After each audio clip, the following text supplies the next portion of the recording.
ఈ ట్రైలర్ తో ఓజీ స్టోరీలనే ఏంటో కంప్లీట్ గా అర్థమైంది బ్రో. ట్రైలర్ రివ్యూ చెప్పే ముందు ఒక్కసారి అసలు మూవీ స్టోరీ ఏంటో చెప్తా. మీరైతే ఈ వీడియోకి ఒక లైక్ చేసి ఛానల్ ని సబ్స్క్రైబ్ చేసుకుని పెట్టుకోండి. అండ్ ఇక స్టోరీలోకి వెళ్తే స్టార్టింగ్ లో శుభలేఖ సుధాకర్ గారు బాంబాయిలో మళ్ళీ గ్యాంగ్ వార్స్ మొదలైనవి, కానీ ఈసారి గన్స్ అన్ని సత్యదాదా వైపు తిరిగాయని చెప్తాడు. అండ్ అది చెప్పేది ఎవరికో కాదు, ఓజీకే. సత్యదాదా అంటే ప్రకాష్ రాజ్ గారు. సో ఫ్లాష్ బ్యాక్ లో సత్యదాదాకి ఓజీకి మంచి రిలేషన్ ఉంది, మేబీ ఫ్రెండ్స్ అయి ఉంటారు. అండ్ రీజన్ ఏంటో తెలియదు, కానీ ఖచ్చితంగా ప్రకాష్ రాజ్ గారిని బాంబాయిలో అన్ని గ్యాంగ్స్ చంపడానికి ట్రై చేస్తారు. బట్ అతను అండర్ గ్రౌండ్ లోకి వెళ్తాడు. సో అప్పుడు విలన్ గ్యాంగ్స్ ప్రకాష్ రాజ్ గారి ఫ్యామిలీ పైన అటాక్ చేస్తారు. సత్యదాదా ఎక్కడ అని, బట్ వాళ్ళు చెప్పరు. అండ్ అప్పుడు శుభలేఖ సుధాకర్ గారు ప్రకాష్ రాజ్ గారి ఫ్యామిలీతో, అంటే శ్రీయారెడ్డి గారితో, మేబీ శ్రీయారెడ్డి గారు కూడా సత్యదాదా ఫ్యామిలీ తో, ఆమెతో శుభలేఖ సుధాకర్ గారు చెప్తారు ఈ గ్యాంగ్స్ అన్నిటిని ఎదుర్కోవాలి అంటే ఓజీఏ కరెక్ట్ అని. సో అప్పుడే శుభలేఖ సుధాకర్ గారు ఓజీకి కాల్ చేసి ఇక్కడ సిచ్యువేషన్ ఎక్స్ప్లెయిన్ చేసి నీ అవసరం ఉంది అని చెప్తాడు. బట్ అక్కడ ఓజీ మళ్ళీ వైలెన్స్ కి వెళ్ళను అని కన్మణికి ఇచ్చిన మాట ప్రకారం బాంబాయికి రాలేకపోతాడు. అండ్ సిచ్యువేషన్ తెలిసిన కన్మణి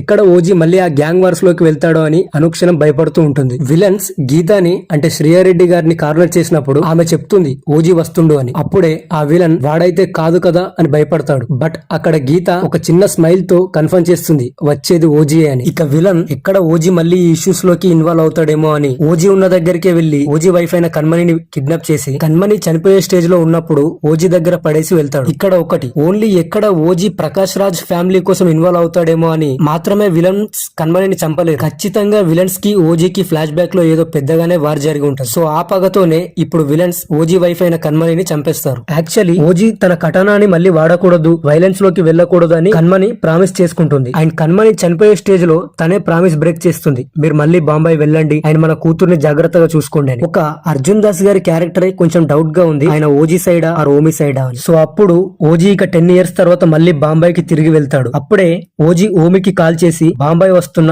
తలలో జాగ్రత్త అని చెప్తాడు. అండ్ ఇక్కడ అర్జున్ దాస్ క్యారెక్టర్ ఎందుకు అసలు రివీల్ చేయట్లేదు డైరెక్టర్ సుజిత్, చాలా మిస్టీరియస్ గా ఉంచుతున్నాడు, ఎందుకు అర్థం కావట్లేదు అసలు. మేబీ అర్జున్ దాస్ గారు విలన్స్ సైడే ఉండి వాళ్ళ కింద అన్ని హ్యాండిల్ చేస్తాడేమో, లేదంటే ప్రకాష్ రాజ్ గారి ఫ్యామిలీ సైడే ఉండి ఓజీ మళ్ళీ బాంబాయి వచ్చేటప్పుడు విలన్స్ తో చెప్తాడు 10 years బ్యాక్ బాంబాయి లో వచ్చిన తుఫాన్ గుర్తుందా. సో అసలు అర్జున్ దాస్ గారి క్యారెక్టర్ అయితే ఖచ్చితంగా మూవీలోనే చూడాలి. సో ఇక మళ్ళీ ఫైనల్ గా ఓజీ 10 years తర్వాత బాంబాయికి వెళ్లి ఉన్న గ్యాంగ్స్ అందరినీ బ్రూటల్ గా చంపేస్తాడు. సో ఇది ఫ్రెండ్స్ నేను ట్రైలర్ చూసి గెస్ చేసిన స్టోరీ. అండ్ మీకు ఏమనిపించింది, ఓజీ ట్రైలర్ ఎలా అనిపించిందో కింద కమెంట్స్ లో చెప్పండి. నా గెస్ ప్రకారం ఓజీ మూవీ జస్ట్ బాగుంది అన్న టాక్ వచ్చినా సరే కలెక్షన్ లో ఊచకోత చూస్తాం, ఇదైతే గ్యారంటీ. అండ్ ఈ వీడియో మీకు ఎలా అనిపించిందో కింద కమెంట్స్ లో చెప్పండి. సో రీసెంట్ గానే మన ఛానల్ 1000 సబ్స్క్రైబర్స్ రీచ్ అయింది. And thank you for your support guys. And మన ఛానల్ ని ఇంకా ఎవరైనా సబ్స్క్రైబ్ చేసుకునే వాళ్ళు ఉంటే ఇప్పుడే సబ్స్క్రైబ్ చేసుకోండి. అండ్ ఈ వీడియోకి ఒక లైక్ చేసి ఈ వీడియోని షేర్ చేయండి. Okay, thanks for watching this video friends. ఇలాంటి ఇంట్రెస్టింగ్ కంటెంట్ తో నెక్స్ట్ వీడియోలో కలుద్దాం. అంతవరకు బాయ్.